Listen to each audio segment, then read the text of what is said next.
what's the next step after that? After I realized, like, well, of course, I haven't had enough coffee, or I didn't sleep well last night, or I was like worried too much and had some thought monsters happening.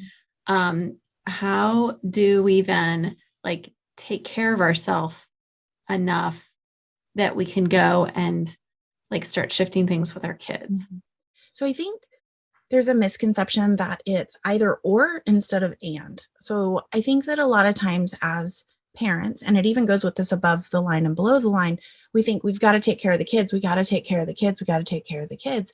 And if we're constantly getting drained and pulled down, then we're not actually going to be able to be the best parents that we need to be.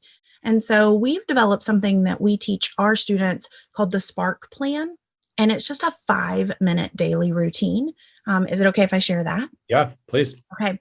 So the Spark Plan, the idea behind this is you hear so often about habits and morning routines and nighttime routines, and that can still feel really overwhelming if you've got a kid who's, schedule's always changing, or you're going to appointments, or transitions are hard for them. And so it can feel like, yeah, right, that's great for the perfect people. But for me, like, I can't really do a whole like meditation routine in the morning. So that's what this is for. So first, before I share, you may even be thinking, I don't have 5 minutes. I can't even get to the bathroom without my kids like knocking on the door or coming in and interrupting me. So I hear you. I want anyone who's hearing that to know that I've been there before. And so this plan can be done throughout the entire day. It's not a shoulda or a coulda or like something to add guilt to your plate of things that you should be doing. It's how can you take one of these pieces and start layering it on, or do one throughout the day, 1 minute at a time. So you want to look at this kind of holistically and see what works for your life. That's number one. So it's Spark, SPARC. Okay, so can you see that? Yes. Yep. So Spark. So the first one is shift. So we already did that at the beginning of this, is recognizing that negative thought, that thought monster that's kind of creeping in for the day. So is it always or never? Is it do? Like, I've got so much to do, I don't even know where to go. Is it like not yet Yeti or negative Nelly? Like, what's taking over your thoughts? Just recognizing one of those and then swapping it for a more positive thought or a more empowering thought that's going to help you get through the day. So then the next piece is prioritize.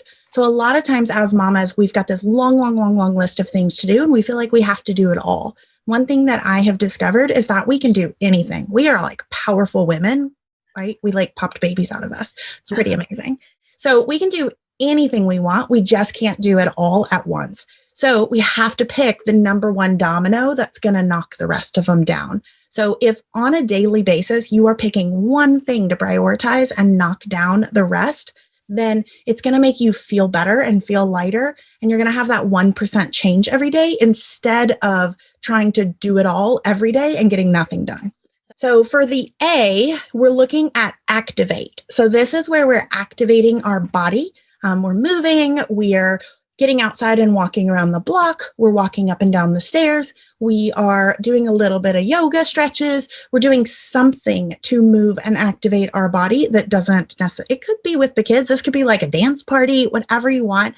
But this is just to get moving just a little bit more today than you did yesterday. And the R is for recharge. Now, recharge is recharging that battery or recharging your energy. And so for each and every one of us, that's different. For you, it might be doing 5 minutes of meditation. For someone else, it might be, playing air guitar on their bed and jumping up and down. Like, it could be different for every single person. For some people, it's doodling or writing. For other people, it's learning something. But this is just something that helps you recharge your battery, because when you're in survival mode, when you're stressed out, when you're worrying, a lot of times you will shut things out. So you'll find yourself scrolling on Facebook or binge watching a new season on Netflix and shutting out the world instead of actually participating in the world. So recharge helps you kind of build up that energy so you have some energy to go forth with your intense kiddo. The last one is connect. So as you might have noticed, all of these are feeding into that below the line of your basic needs and your connection and your sensory needs. And so it's helping you kind of get charged up and above the line each and every day.